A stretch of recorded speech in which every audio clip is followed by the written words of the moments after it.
Hi everyone, my name is Megan, and we're running a really fun study right after class about mindfulness and vision. It shouldn't take more than 10 to 15 minutes, so if you're interested, we need more than 60 people, so just come up to the front after class, and it won't take a long time. It's really fun. Thank you.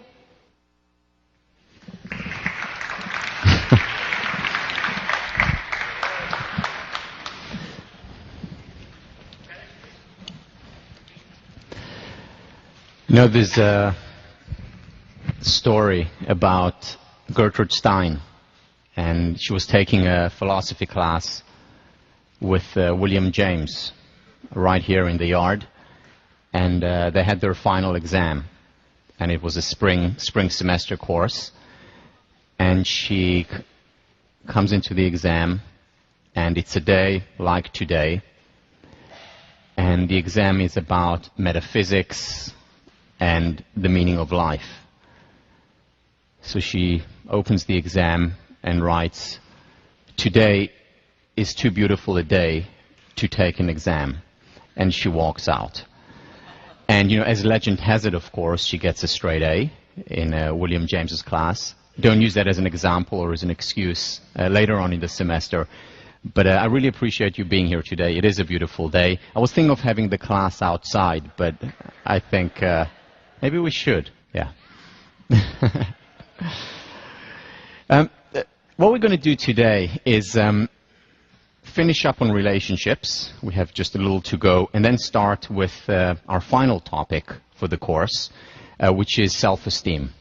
So let me just recap what we did when we discussed relationships. So we talked about how do we, given our natures, how do we attain, how do we sustain lasting love, lasting passion, when it seems, on the physiological level at least, that our natures are not attuned to that approach. And we talked about, when studying the best relationships, the tip of the stem, 4 characteristics based on the work of David Schnark and John Gottman. The first one is relationship is hard work. It's an illusion to think that the most important thing is finding the right relationship. It is more important to cultivate that one chosen relationship. And just like we would not thrive, succeed at work if we said, well, I just found my dream job, and then put our legs up and relax, similarly, we would not thrive in a relationship if we have the finding mindset. We just need to find it, and then we'll live happily ever after. As we talked about, movies end where love begins. The second component of a healthy, lasting, and passionate relationship, related to the first one, is the notion of being known rather than being validated.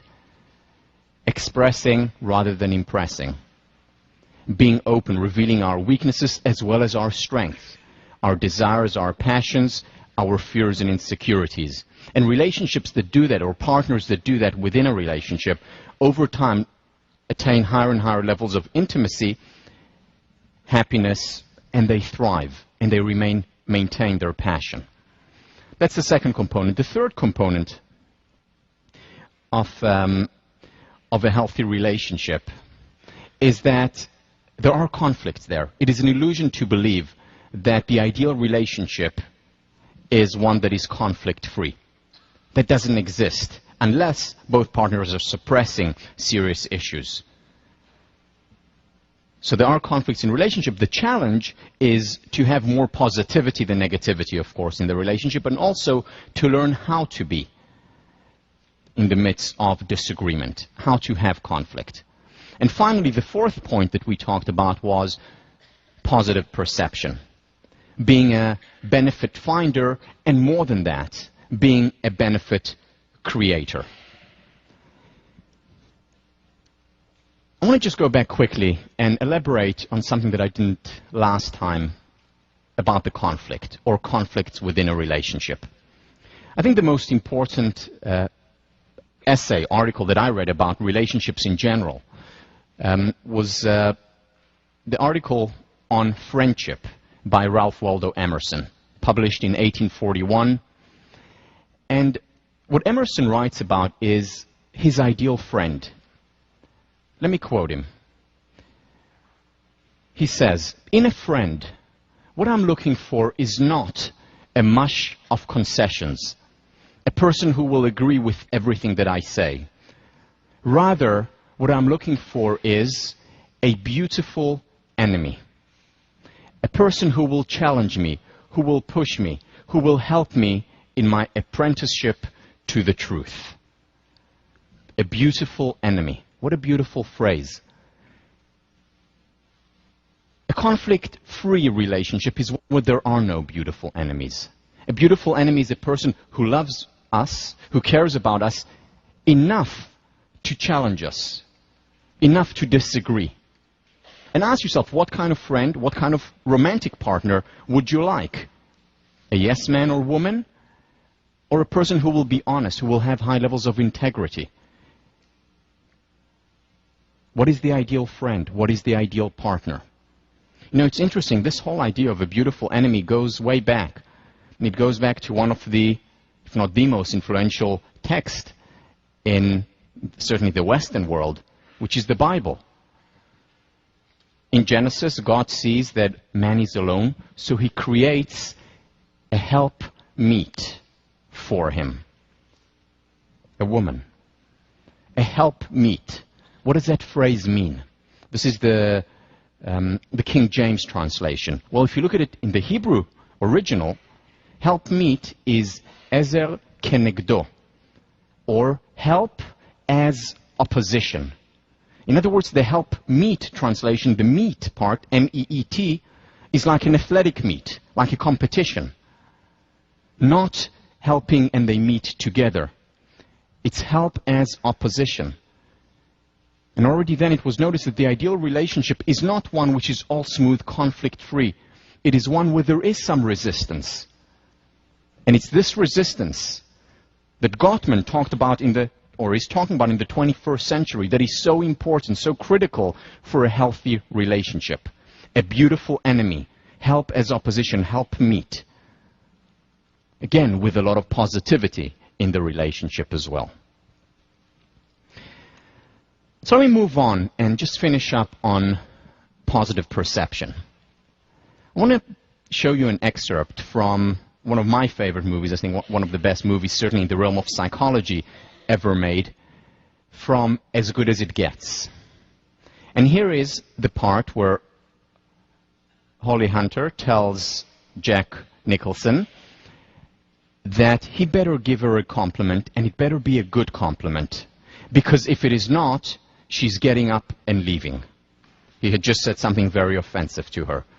So here is what he has to say to the woman he loves.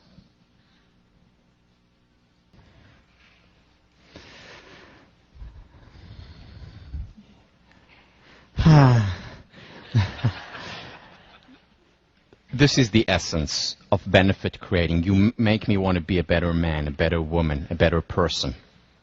You make me want to do the dishes as well. What do we do then? How do we get a relationship or partners in a relationship to focus on the positive, to focus on the benefit, to focus on creating more good there? Well, we're going back to the very first lesson, very first class, and that is the importance of questions. Remember, questions begin a quest. When we ask a certain question, we see certain things that we didn't see before. When we ask a certain question, we're also avoiding or not seeing part of reality. Remember the geometric shapes. It's all you saw. You didn't see colors. You didn't see children on the bus. Most of you did not see the clock. And very often in relationships, the questions that we ask after the honeymoon is, what's wrong? What happened?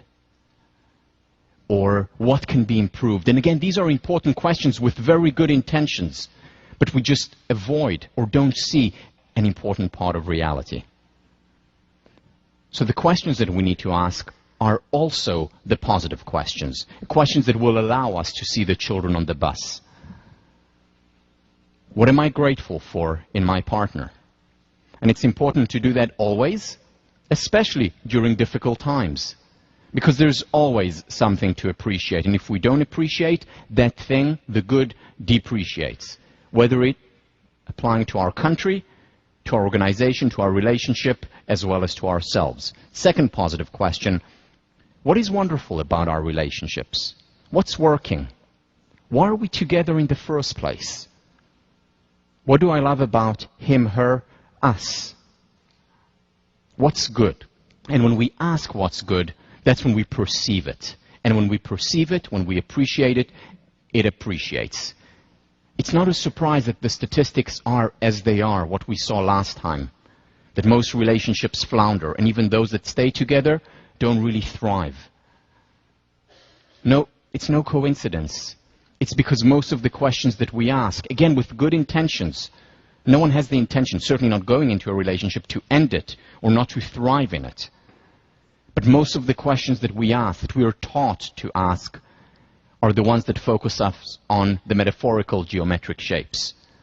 And what we need to do is open up a new quest, new opportunities, see things that are there all along, that we simply have overlooked.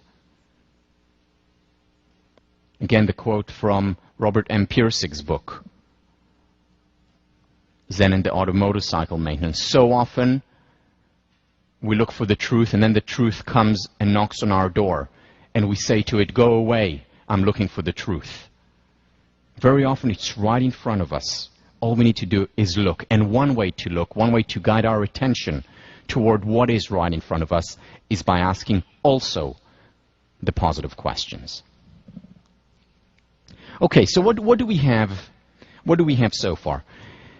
In terms of creating a more positive relationship, in terms of being a benefit creator, we want to focus on the potential. But there's one more thing that we can do, and that is communicating about positive events.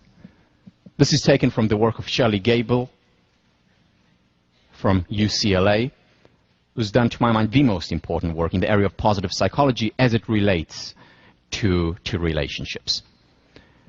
You see, there's a lot of research that has been done on negative communication, meaning what we saw last time. How do you disagree? So rather have a cognitive disagreement rather than an affective or emotional disagreement. Focus on the substance, focus on the behavior rather than on the person, on the emotions. So we know that there is a lot of research in organizational behavior, in couples counseling research, and so on. There has been almost no research done on positive communication between couples, which is in line with most of the research done in psychology. Again, remember the ratio 21-1. Now it's a little bit less, but around 20-1 ratio. Positive to negative research. Same when it comes to relationship. No exception, unfortunately. Here comes Shelley Gable and says, well, we also need to focus on what is working. And she started to study positive communication about positive events. And lo and behold, what she found was quite remarkable. In fact, what she found was that the way couples communicate about positive events is a better predictor of long-term success in relationships than how they communicate about negative events. When things go well, better predictor of long-term thriving, passionate relationship than when things do not go well. So when I come home and tell my partner, oh, I just did this and it was amazing, or I've just seen this and it was breathtaking.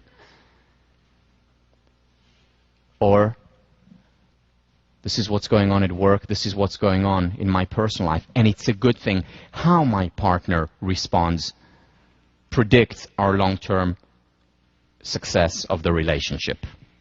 Specifically, what Gable is talking about is active, constructive responding. What is active, constructive responding? What she does is divide it into a 2x2, and I'm going to present the 2x2 now. This is taken directly from the work of three of my colleagues, Jen Elsner, Barbara Hellman, and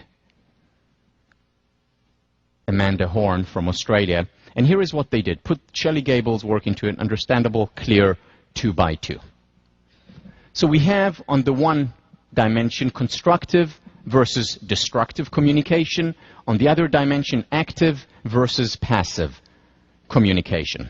Let's go through the 4 boxes using an example. My partner comes home from work and she says, I just got a promotion. The promotion that I've been waiting for so long. I was just told that I got it. How do I respond? Well, if I'm passive and destructive, I show no interest, divert attention, I say, and just move on or talk about, but did you see we got a new flower in the garden? Just talk about something unrelated to it. Divert attention. This is passive and destructive. Now, destructive and active. Just got a promotion. She comes home and my response is, oh no, this means we'll even have less time to spend together. What does this mean about our children now? Or what about our holiday that we were going to go on next month? It's not possible now, is it? Destructive and active. Then there is passive constructive. This is the most common response. Oh, that's great, wonderful. Wow. And then there is the 4th box, the active and constructive, which is, you would just, that is amazing. Tell me all about it. So what happened? Did the boss call you into his office and tell you how did it happen? Or we have to celebrate. Or let's call our friends and go out. This is amazing. Well done. You've worked so hard for it. I'm so happy for you. Active, constructive. As it turns out, there are consequences, ramifications to each one of these responses. Unfortunately, the active and constructive, not very common. Not very common among partners, especially after the honeymoon phase. So when initially the physiological, the novelty, excitement is there, that happens more often.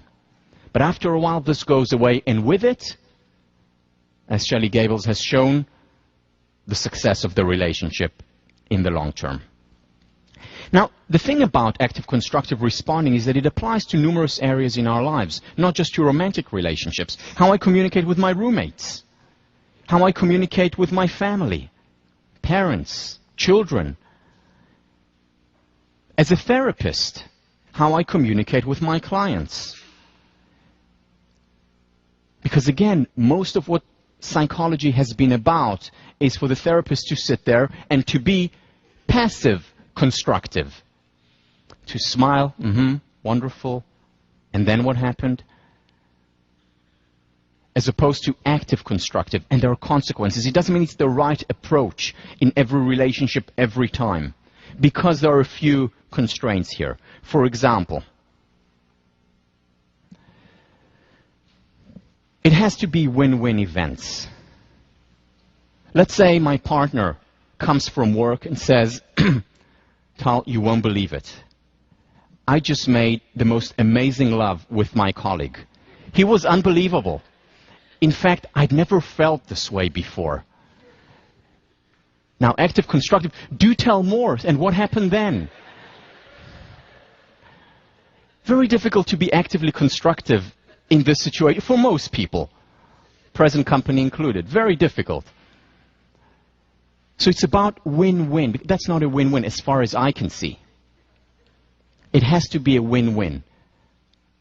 In other words, something that both of us, or the relationship, will benefit from, or at the very least, that the other person is not hurt by it. It has to be genuine. It cannot be fake. Because that comes through, especially once the partner knows you.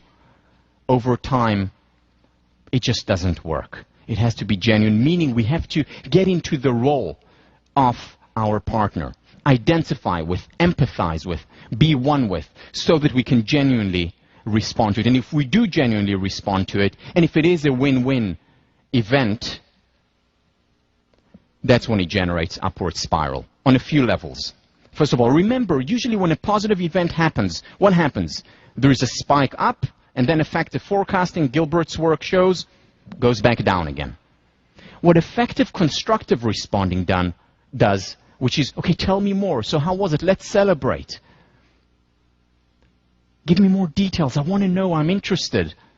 What it does to that spike is prolong it. It actually keeps it going for much longer than it would have had it just been a positive event and then back to base level. Because we know no matter what promotion we get at work, initially it feels great. No matter what raise, initially it feels wonderful, and then it goes back down again to base level. Active constructive responding actually elongates that raising, that improvement in well-being. So that's one spiral that it creates, feeling better. The second spiral is an interpersonal spiral, meaning a person who actively, constructively responds genuinely enters the same upward spiral. Meaning people who do that genuinely become happier as a result of it because they experience the event. And they themselves benefit and become happier. Again, a win-win potentially.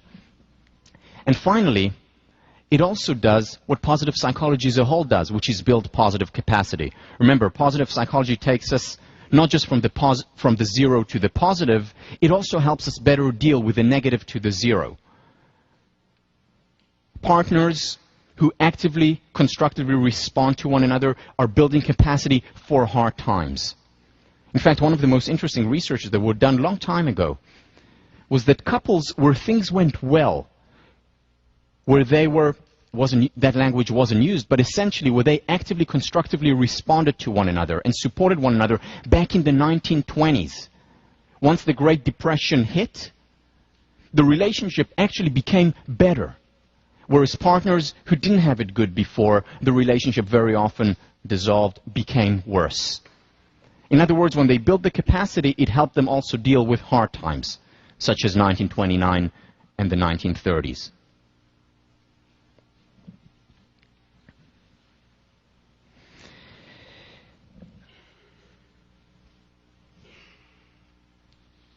There are no shortcuts when it comes to good relationships, to healthy relationships. It is hard work if you want to succeed, just like it is in every other domain in life.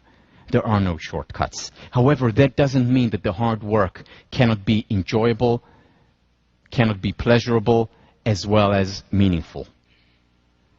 And when that hard work is pleasurable and meaningful, over time, that leads to a happier relationship, happier individuals, to a win-win togetherness. I want to end by just addressing a point that many of you have raised with me. And that is, should we even talk about relationships in the context of the pursuit of happiness? And the answer for most people is yes, with some discomfort. Yes, because it's the number one generator of the ultimate currency. Some discomfort because pursuing happiness is, by its nature, selfish. I mean, after all, when I'm thinking about my happiness, I'm thinking, by definition, about the self. And shouldn't a relationship be about the opposite of selfishness? In other words, about altruism. So let me just say just a few words about this.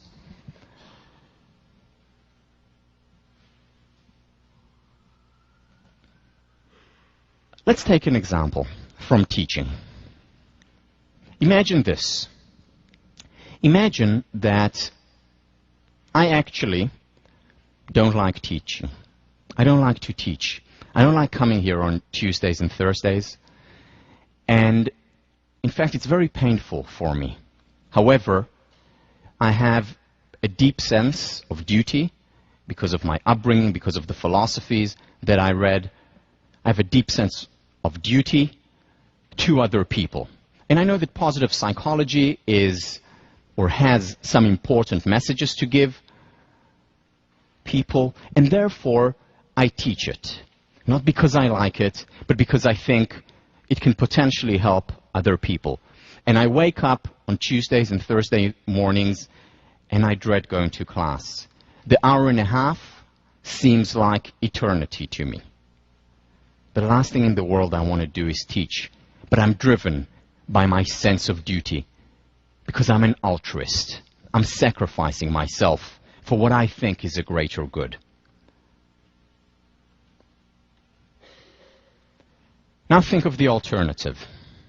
Imagine this teacher, and then imagine the alternative. And the alternative is me. I love teaching. There is nowhere else I would rather be right now than here. I love positive psychology. I can't wait to get into my computer and write the lectures. I can't wait to prepare the PowerPoints and work hard on Google Image to do so. I can hardly wait to interact with you. I love being here every Tuesday and Thursday. It is my passion. It is my calling. It is both pleasurable and meaningful to me to spend time with you. And now I ask you, which teacher would you rather have? The teacher who is here out of a sense of duty, for altruistic reasons, or the person who is here for selfish reasons, because he would rather be here more than any other place. I also ask you, which teacher do you think would be a better teacher?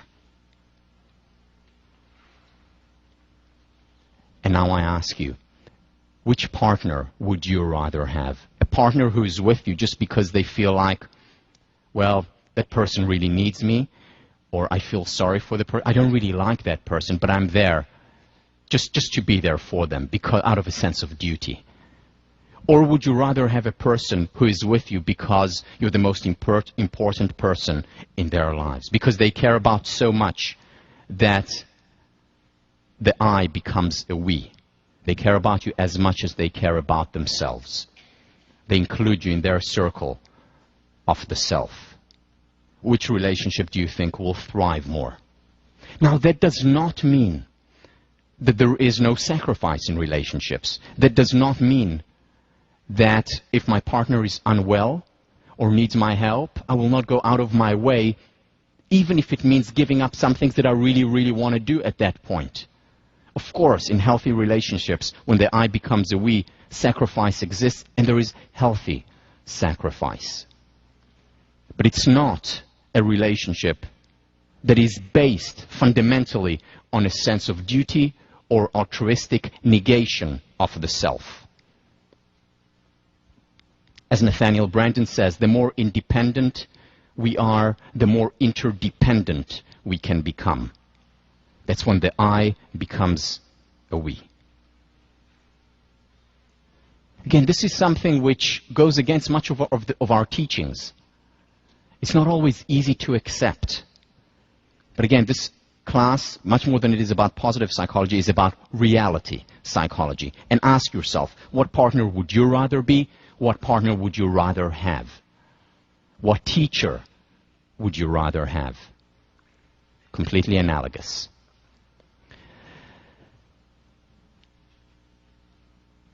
Okay, let's move on now to the very last topic of this class.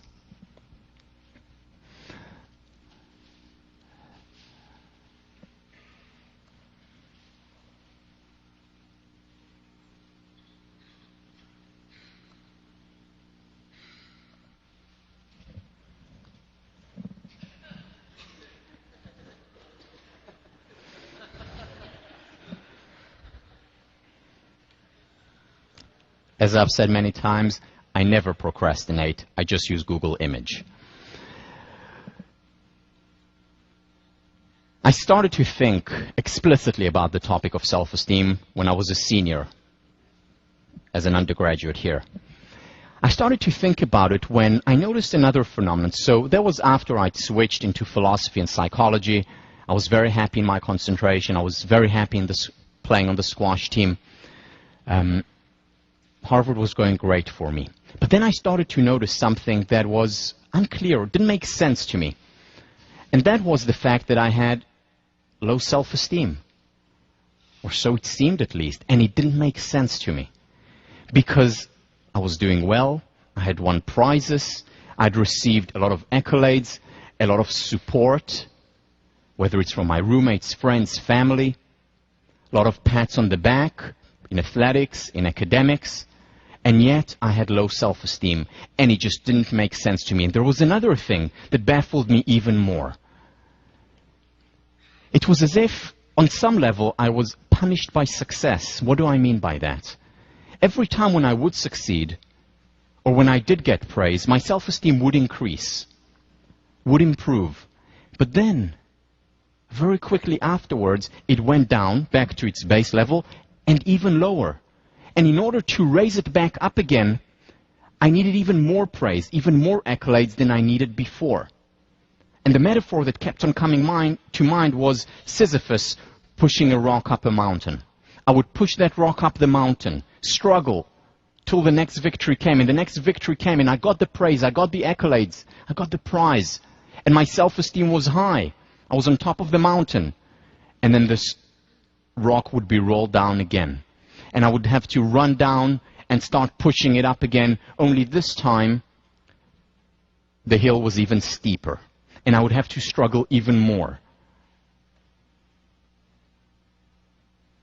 And I would get up there again, and then it rolled back down. Now it wasn't enough to have the accolade, the praise, the amount, the quality, and the quantity that I had before. I needed even more just to get onto the same mountain, even steeper, even more difficult. And it didn't make sense to me. And then I took a class. Senior year, ended up being one of my favorite classes for various reasons which I will not go into now, fairy tales. I took fairy tales and we read Emile, Rousseau's Emile, and Maria Tatar talked about wonderful theories, and it clicked. I ended up writing my senior thesis, my final paper for that class on self-esteem, and that eventually became my dissertation. That's what I actually wrote my PhD on, this topic. So what I want to do today is share with you some of the insights that I got in fairy tales, as well as other thinkers who have been thinking about this topic of self-esteem, because it is important. It is not for nothing that I end the course with the topic of self-esteem, because it is at the foundation, at the core of so many of the other things that we discussed, whether it's healthy relationships, whether it's happiness in general, whether it's benefit finding or benefit creating, whether it's being known rather than validated. Self-esteem encompasses so many of these ideas. So here is what we're going to do. First of all, we're going to talk about why it is important.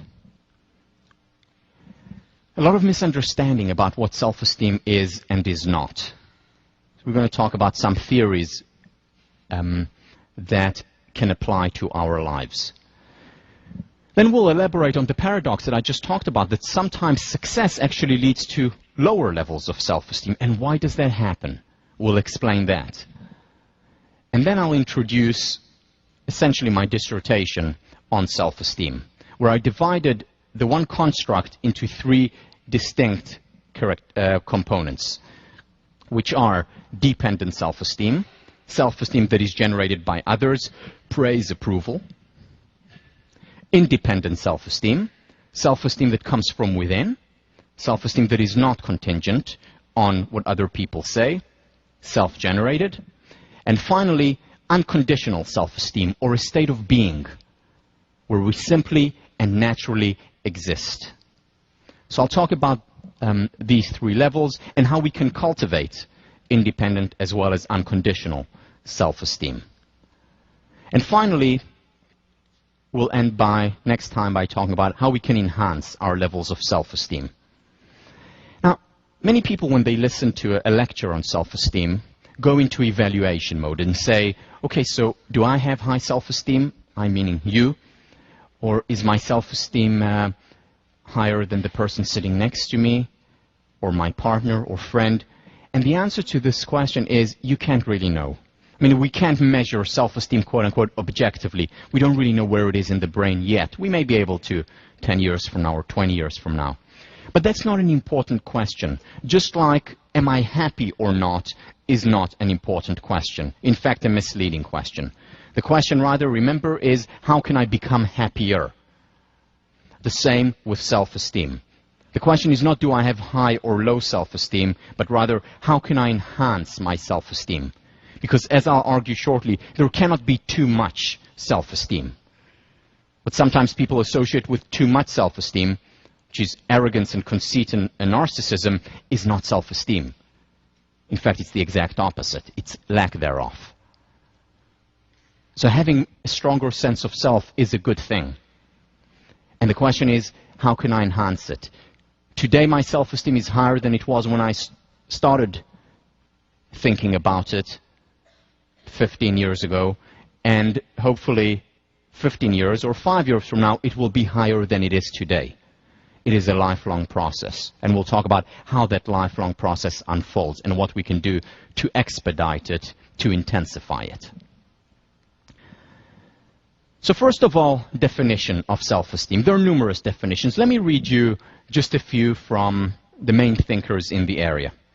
So Albert Bandura, Stanford professor, explains gauging self-esteem, quote, in terms of how people evaluate themselves. Those who express the sense of unworthiness are said to have low self-esteem, whereas persons who express self-pride are said to hold themselves in high esteem. Another well-known thinker in the area, Germain, defines self-esteem as the judgment and feelings about the self. Very simply, the judgment and feelings about the self. Cooper Smith, one of the most important thinkers in the area, self-esteem is an evaluation which an individual makes and customarily maintains with regard to himself. It expresses an attitude of approval or disapproval and indicates the extent to which the individual believes himself to be capable, significant, successful, and worthy. Capable, significant, successful, and worthy. In short, self-esteem is a personal judgment of worthiness that is expressed in the attitudes the individual holds toward himself. It's about the attitude that I have toward myself. It's the evaluative part of the self-concept. The definition that I will use, and that I used in my dissertation, and I think that captures best what self-esteem is about, is Nathaniel Branden's. Nathaniel Branden, considered by many to be the father of the self-esteem movement in this country, if not the world, a therapist and a philosopher that has been working in the area for 50 years, defines self-esteem as following. The disposition to experience oneself as competent to cope with the basic challenges of life and as worthy of happiness. Two components, the feeling, the experience of competence, and the feeling and the experience of worthiness. Both are important. If we lack one, we very often have low self-esteem. Personal example, I felt very competent at what I was doing, whether it was on the squash court, whether it was in relationships, whether it was academically. And yet my self-esteem was low because I didn't have the worthiness component, now I know, of self-esteem. So one or the other are not enough. We need both.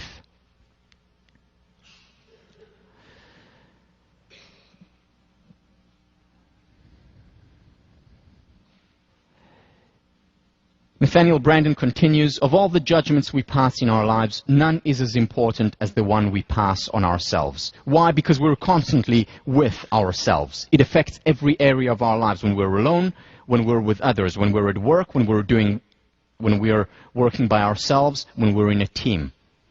It affects every area of our life.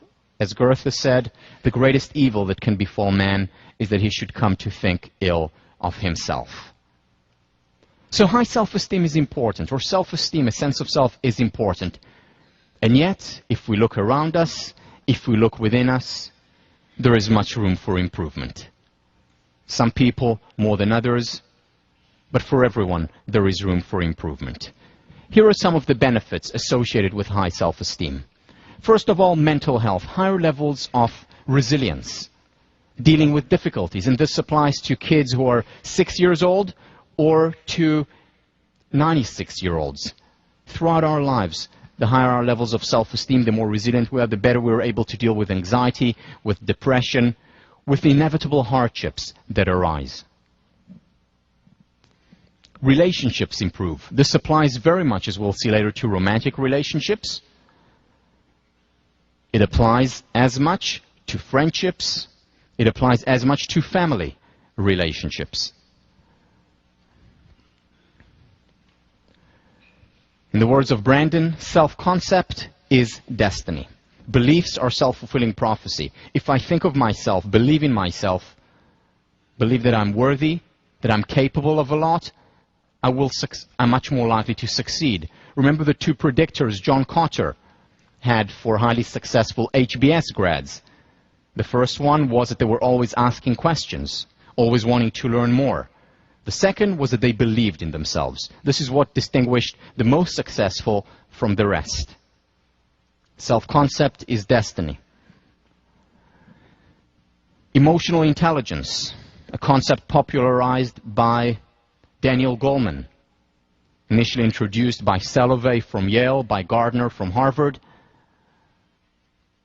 How effective we are with others, our intrapersonal intelligence, our interpersonal intelligence, together making emotional intelligence much higher for people with high levels of self-esteem. And finally, the sum total not In my research, as well as other people's research, the correlation between self-esteem and happiness is above 0.6. Very high correlation. Not the only determinant, but certainly one of the major determinants of happiness. On the other hand, low self-esteem is associated with anxiety. I'm not talking about the natural kind of anxiety. You know, if I'm standing on a cliff and I feel some anxiety looking down, that's natural, that's healthy. Permission to be human. It's important to experience anxiety. It's natural. We all do it. Just like the law of gravity is part of physical nature, anxiety is part of human nature. But anxiety that is unhealthy is one that is for no apparent reason. Again, Brandon calls it self-esteem anxiety. Suddenly waking up in the middle of the night and feeling anxiety for no apparent reason. Or going through life generally with a sense of angst, of fear. Not really clear, not really sure of what. That is very often a symptom of low self-esteem. Depression. Again, we're constantly spending time with ourselves. We're constantly inside our minds. The I is constantly evaluating the me. And if the evaluation is wanting, if it's low, very often it leads to depression. Psychosomatic symptoms include insomnia, include getting sick because our immune system is lower, physical immune system is lower, and so on. Self-concept is destiny. It applies to our top performance, it applies to our worst performances as well. School children who are underachievers, very often that's associated or a result of low self-esteem. Nathaniel Brandon calls self-esteem the immune system of consciousness. The immune system of consciousness. When we have high self-esteem, it means we're more resilient psychologically. Remember, a strong immune system does not mean we don't get sick. It means we get sick, but less often, and when we do get sick, we recover more promptly. The immune system of consciousness. It means that sickness is the exception, well-being is the rule. It means that we're pursuing happiness rather than constantly running away from unhappiness. These are all signs of high self-esteem versus low self-esteem. Resilient psychology. Bednar and Peterson, two researchers in the area, asked the question, what is the underlying cause, or is there an underlying cause, to most psychological disorders and ailments? And what they came up was with one construct, and that was self-esteem. Self-esteem is critical, first of all, in understanding many of the emotional and behavioral problems, and second, in terms of treating most, not all, but most of the emotional and behavioral problems. Self-esteem at the core. Finally, it doesn't just apply on the individual level, it also applies on the societal level. There was a California task force by the government that coined self-esteem as a social vaccine, because what they found was that self-esteem was associated, low self-esteem was associated with substance abuse, teen pregnancy, school dropout rates, violence, and crime. And high self-esteem did the opposite, helped overcome these social ailments. Again, not a panacea, but helps in many ways. So self-esteem is good. Self-esteem, in fact, is great. It's important. However, not all is rosy in self-esteem land. And there are some criticisms, and some criticisms by very important thinkers in the area. One of them, the leading one, is Roy Baumeister from Florida, equating self-esteem with arrogance and conceit. Because if you take a questionnaire of narcissism, those who are high on narcissism will also score very high on a self-esteem measure. But here lies the problem. And here in the paper that you're reading is how we can debunk at least this criticism. There are others. You see, a person who is a narcissist, who is arrogant, doesn't have high self-esteem. I mean, we all know that's common sense. Someone who walks into the room immediately looking like a peacock, showing off, bragging. Does that person have high self-esteem? Probably not. A person who is humble, who doesn't need to constantly show off, is usually the person with higher levels of self-esteem. As Rollo May, one of the founders of the humanistic psychology movement, says, the person who feels weak becomes a bully, the inferior person a braggart. A flexing of muscles, much talk, cockiness, and endeavor to brazen it out are symptoms of covert anxiety in a person or a group. It's the exact opposite of self-esteem. Unfortunately, today, our measures of self-esteem are through questionnaires. And if you ask a narcissist, do you have high self-esteem? The answer will, of course, be yes. However, the questionnaires are not most of the questionnaires are not sophisticated enough today to differentiate between true self-esteem and what Nathaniel Brennan calls pseudo-self-esteem, the pretense of self-efficacy and self-respect. Soon, we'll be able to measure that much more objectively. So that's for narcissism, but there are other criticisms, and that is that self-esteem, high self-esteem, leads to unrealistic evaluation, and that ultimately hurts people. Let me read you something from Times Magazine, a report about a certain test that was given to kids, 13-year-olds, in different countries around the world. A standardized math test was given to 13-year-olds in 6 countries last year. Koreans did the best, Americans did the worst, coming behind Spain, Ireland, and Canada. Now the bad news. Besides being shown triangles and equations, the kids were shown the statement, quote, "I'm good at mathematics," unquote. Americans were number 1 with an impressive 68% in agreement. American students may not know their math, but they have evidently absorbed the lessons of the newly fashionable self-esteem curriculum, wherein kids are taught to feel good about themselves. Where kids are taught to feel good about themselves, and I will add, no matter what. Because teachers, many teachers have learned to just give indiscriminate praise. Why? Because self-esteem is good. It's a social vaccine, and there's a lot of research to back that up. And how do you enhance self-esteem? By showering people with, oh, you're terrific, you're wonderful, you're great. But that, it turns out, does not help these students. In fact, in the long run, in the short term, it feels good. But in the long term, it actually reduces their motivation to work. It makes them unrealistic. And in the long run, it makes them less happy than they potentially could have been. In fact, it boomerangs. Again, with good intentions, because they want to raise their self-esteem. So how do we salvage self-esteem? Self-esteem by understanding its true nature. First of all, self-esteem is not a product of empty reinforcement. Oh, you're wonderful, you're terrific, you're great, no matter what. That hurts self-esteem in the long term. Self-esteem has to be distinguished from pseudo-self-esteem. Once again, the pretense of self-efficacy and self-respect without the reality. That's not self-esteem. That's narcissism. That's detachment from reality. And then, as we've been talking about constantly, psychological health is a function of connection to reality. So what is self-esteem?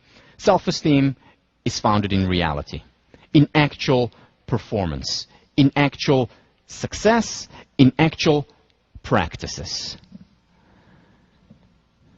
It is a product of hard work. Okay, do you remember the secret of success from 2 months ago? Optimism, belief in oneself, passion for what one is doing, and finally, hard work. That's the secret. Again, something we all know, something that is commonsensical. But again, common sense, in Voltaire's words, is not that common. Nathaniel Branden talks about 6 practices that are important for the cultivation of self-esteem. First, integrity. That's your response paper this week. To raise levels of awareness about integrity. And integrity means a match between what we say and what we do. The little things and the big things. Whether it's, I'll be there at 5 minutes after 5, being there at 5 minutes after 5. Saying that I'm going to work out this week, and actually doing it. Because you see, when we communicate, when we utter words, and we don't follow up on what we say, what we're essentially communicating to ourselves, what I say is not important. It doesn't matter. Whereas when I maintain high levels of integrity, when I keep my words, and again, no one is perfect, no one has perfect integrity, as we'll talk about next time, but when I generally keep my word, when I follow up on what I say, when I underpromise and over-deliver, that's when I communicate to myself in action. Remember, self-perception theory. In action, I communicate to myself, my words matter, I matter. So the practice of integrity, the practice of self-awareness, know thyself. Self-consciousness, as Branden talks about. Purposefulness, having goals, having self-concordant goals, pursuing them. Living a life of purpose, of calling. Taking responsibility. Remember, once again, no one is coming. It's up to you to make something of your lives. The practice of self-acceptance, permission to be human on a daily basis. And finally, the practice of self-assertiveness. To say no when it's appropriate, to say yes when that is appropriate. To stand up for what we believe in. These are the practices that over time cultivate self-esteem. And they are also a product of self-esteem. As we'll see next time, it's a potential self-reinforcing loop. So this is what self-esteem is. But there are more problems. There are more problems in self-esteem land. Here is another important criticism. You see, a lot of research shows that people with high self-esteem are more generous and more benevolent toward others. They're generally good. They're nice. A lot of research shows that. So that's wonderful, terrific. However, there is also a lot of research that shows the exact opposite. That people with high self-esteem display antisocial behavior, whether it's toward people they don't know, especially toward people close to them. It's been associated with aggressive and uncooperative behavior. Levels of hostility associated with high self-esteem in some studies. There are contradictory evidence. Doesn't make sense. What's going on in self-esteem land? Hasn't been resolved until recently. Another criticism of self-esteem is what I mentioned, the paradox of self-esteem. You see, the praise that I received as a senior here, or as a student here in general, was praise that was based on reality. You know, I did well in squash, I got praise for that. I did well academically, I got praise for that. So it was real, it was grounded in reality, and yet I still felt like I had low self-esteem. In fact, the more praise I got, in many ways I felt that the that the rock became heavier and the mountain steeper. And that is not explained by traditional self-esteem research. Bednar and Pedersen talk about this paradox, and they give examples in their book. And this is the first place where I found someone talking about something that I'd experienced for many years. They talk about the paradox where very often success is associated with low levels of self-esteem. So let me read to you an account of a client that they had. They were therapists who has been very successful. And here he is writing in his journal. For the past several years, I felt that my life was meaningless. This was an ironic state of affairs, considering all that I'd accomplished. Friends and relatives were always lauding me for my good looks and intelligence. I was the first person on either side of my family to graduate from college, doing so with honors. I had a good job with an important accounting firm. I had plenty of dates. By all outward appearances, my life was very fulfilling. Yet I was miserable and felt increasingly depressed. 6 months of psychotherapy had helped me to catch an occasional glimpse of the underlying cause of my unhappiness. It always seemed to involve low self-esteem or my disapproval of myself. Somehow, it seemed like I really did have a low opinion of myself. But I found that idea confusing because of all the success in my life. Bednar and Pedersen talk about or introduce there the paradox of self-esteem. That's what they call it. Self-esteem is not associated with success. It's not associated with social status, with money. It's associated with other elements. In fact, as the paradox shows, very often more success leads to more difficulty in this realm. It was this difficulty that I wanted to explore and explored in my research. And this is the formulation that I introduced. The first level of self-esteem was a dependent self, because what I felt was that self-esteem as a construct was not enough. The contradictions there were plenty. The paradox there was not explained by the notion of self-esteem. So I divided self-esteem into 3 parts based on the work of Lovinger. She did her work back in the 60s, based on the work of Maslow, based on the work of Carl Rogers and Nathaniel Branden, who had talked about these things. But again, we're not in the majority. Most people who talked about self-esteem talked about it as a single construct. The second component, self-esteem that is not contingent on others.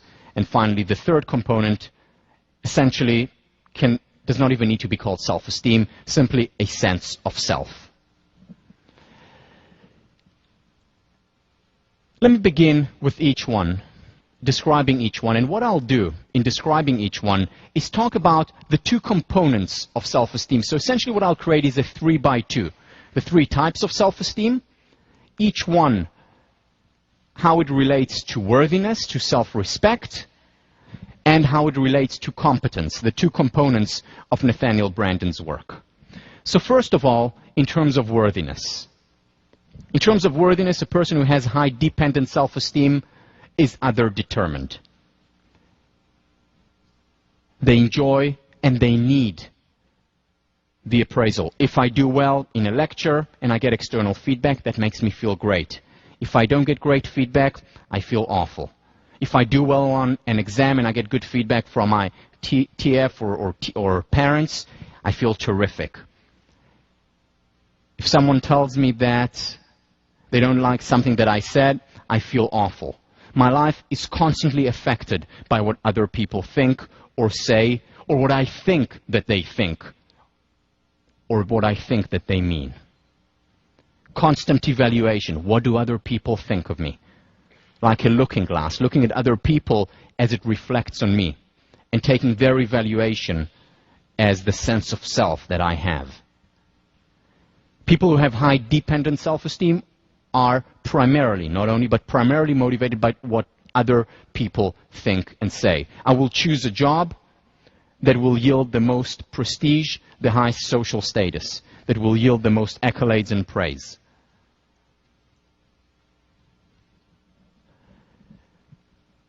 I will choose a partner where I think most other people will approve of and like. Again, the sense of self contingent on other people. The important decisions are made based on other people's approval or disapproval. Second, sense of competence. The second component of self-esteem, according to Brandon, comes through other comparison. How am I doing relative to other people? If I do better than others on a test, I feel great. If others do better than I do, no matter how objectively good or bad it is, what matters is how I'm doing relative to others. William James captured this. He said, I, who have staked my all in psychology, am mortified when others know more psychology than I, compared to other people. In fact, most psychologists have talked about self-esteem as dependent self-esteem. The work of Cooley, talking about the looking glass metaphor. The work of Meads back in 1934, talking about dependent self-esteem. How we valued ourselves depends on what others say or think, or what we perceive they think or say about us. Most of the thinkers have talked about it. This is best captured, and this is where I thought about it for the first time in fairy tales. This is best captured by the evil queen. Mirror, mirror on the wall, who is the fairest of them all? And as long as the mirror says, you, my queen, are the fairest of them all, she feels great. As soon as there is one person who is more fair than thee, immediately she's mortified. The two components of self-esteem here. First of all, other-determined. I'm asking a mirror to evaluate me, not self-determined. So my worthiness comes from an external source. And second, competence. I compare myself to others. Is there anyone who's fairer than I? Dependent self-esteem. Now, I've quite literally now caricatured dependent self-esteem. Let me make it this very clear. Everyone has some dependent self-esteem. There is no person that I've met or have heard of who is oblivious to what other people think or say, or to social comparisons. It's part of human nature. Nature to be commanded must be obeyed. If we fight it, it will only intensify, as we've seen numerous examples throughout the semester. Permission to be human, and part of being human is that we all have some dependent self-esteem. The question is of degree. The important thing to understand about this model, the three levels, is that it's an epigenetic model. It is an epigenetic model. And I have no idea what that means. No. Epigenetic is that you first need to get past the first stage in order to get to the second stage. You first need to get past the second stage in order to get to the third stage. That you cannot skip, for example, from stage 1 to stage 3 without going through 2. So everyone experiences dependent self-esteem, always. However, after a time, if we have healthy dependence, which is natural, which we all have at an earlier age, later on it becomes independent. And if we're able to cultivate healthy, independent self-esteem, we go up to the unconditional self-esteem, to the state of interdependence, which is the highest level. But even at that highest level, we still have remnants, and we'll always have elements of the dependent as well as the independent sense of self. When I started doing my research, initially, I depicted independent versus dependent, I hadn't thought of unconditional at the time, as independent good, dependent bad. And I tried to get rid of the dependent self. And what happened, it just simply intensified. It simply got stronger. And I became even more dependent. Whereas as soon as I started to accept it, remember, I talked about it, permission to be human. As soon as I accepted it as part of human nature, it actually lost much of its power over me. Still there, as it is for everyone. But the question is of a degree. The second level, self-esteem, independent self-esteem. As its name suggests, that self-esteem that's not contingent on other people. So in terms of worthiness, I evaluate myself according to my own standards. I'm self-determined. I determine how good a book that I wrote is. Ultimately, the ultimate arbiter. I do take into consideration and listen to what other people are saying, but at the end of the day, I'm the one who decides. Competence, not comparison to others, but comparison to oneself. Have I improved? Am I a better writer today than I was in the past? Do I know more math today than I knew at the beginning of the semester? Am I able to apply more things from positive psychology than I applied initially? Not compared to my roommate who's applying so much more or so much less, but mostly focused on the self. Once again, people who wrote about this type of self-esteem: Nathaniel Branden, Abraham Maslow, Carl Rogers, and a handful of others. A person who has dependent self-esteem looks for constant approval, is afraid of criticism. Very often it's associated with perfectionism. Whereas a person who has an independent sense of self looks for criticism. In fact, that person constantly looks for beautiful enemies, people who will challenge him or her, who will help them in their apprenticeship to the truth, because they want to improve. Their motivation, their primary motivation is, what am I passionate about? What do I care about? What do I really, really want to do with my life? They're about pursuing self-concordant goals.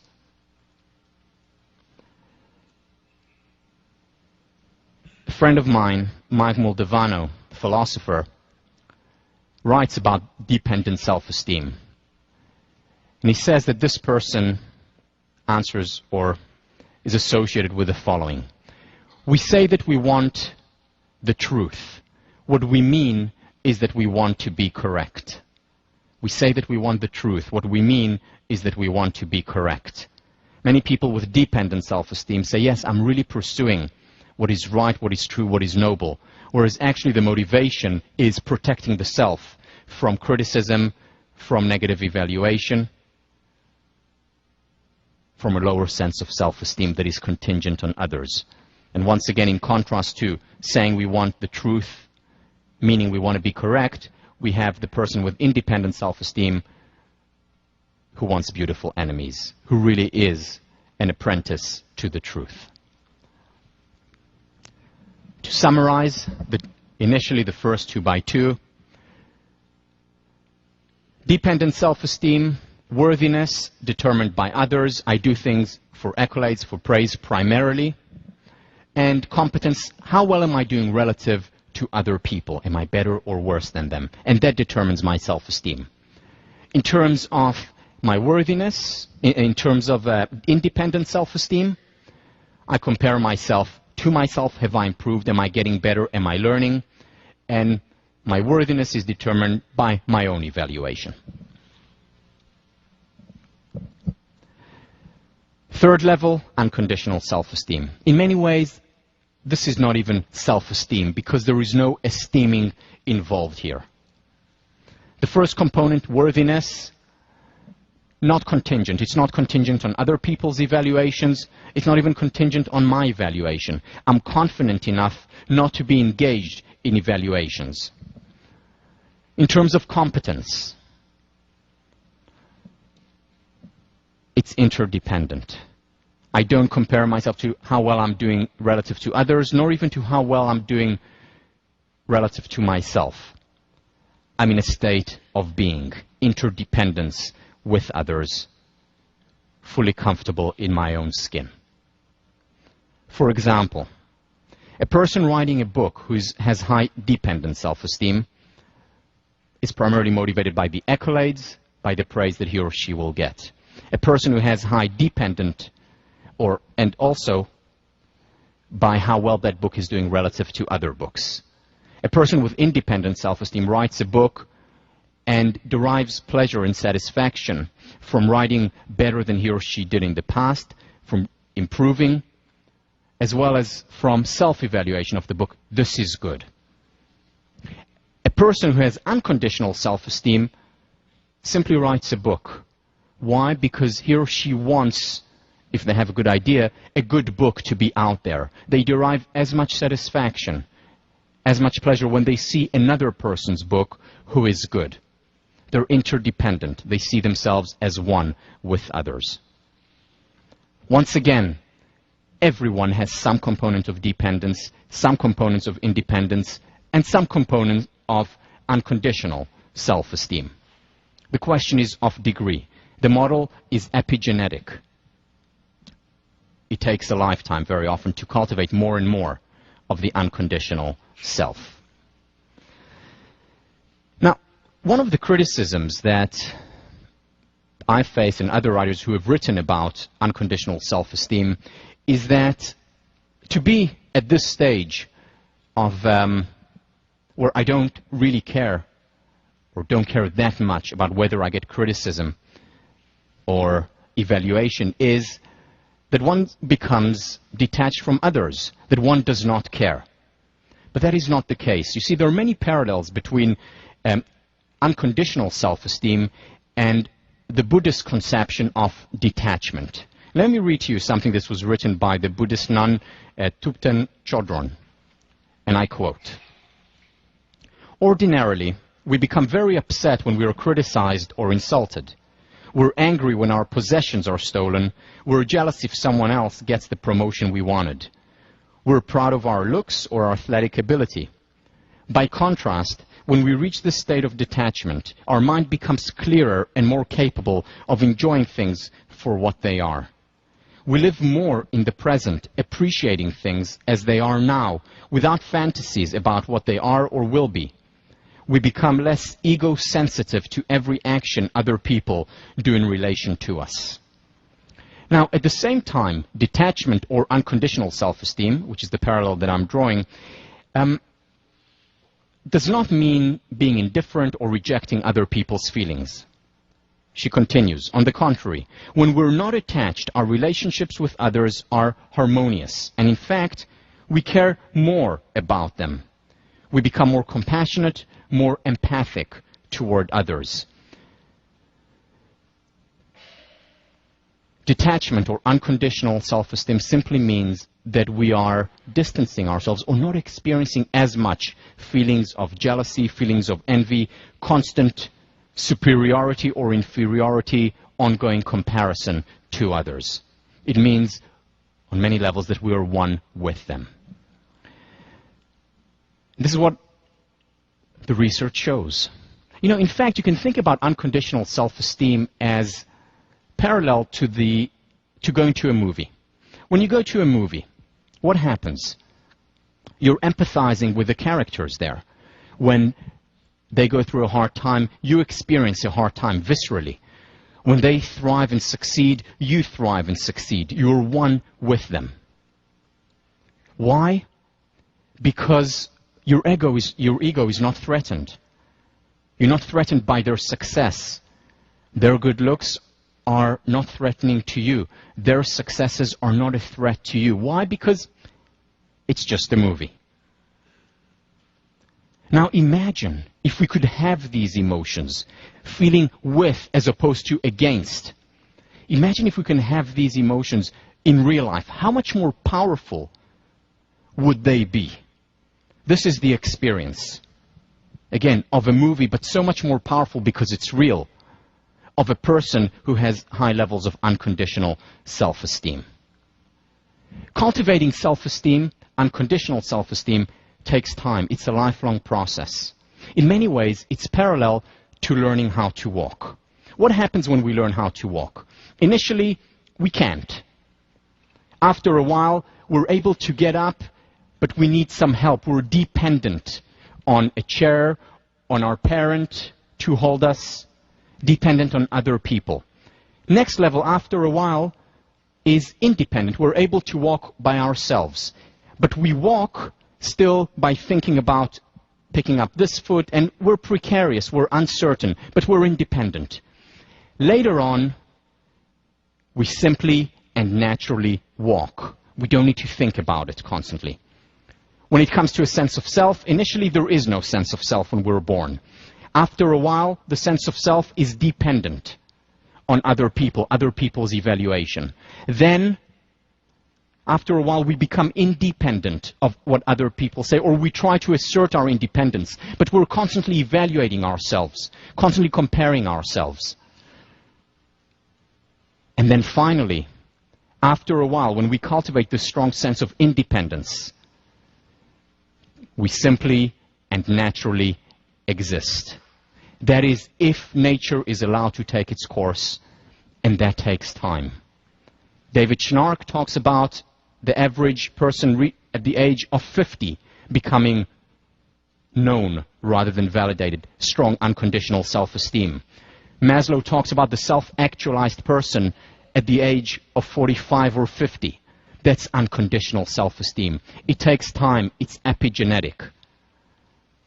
But the process itself, as we improve and grow, is, or can be, as enjoyable, as pleasurable as learning how to walk. I'll see you next week.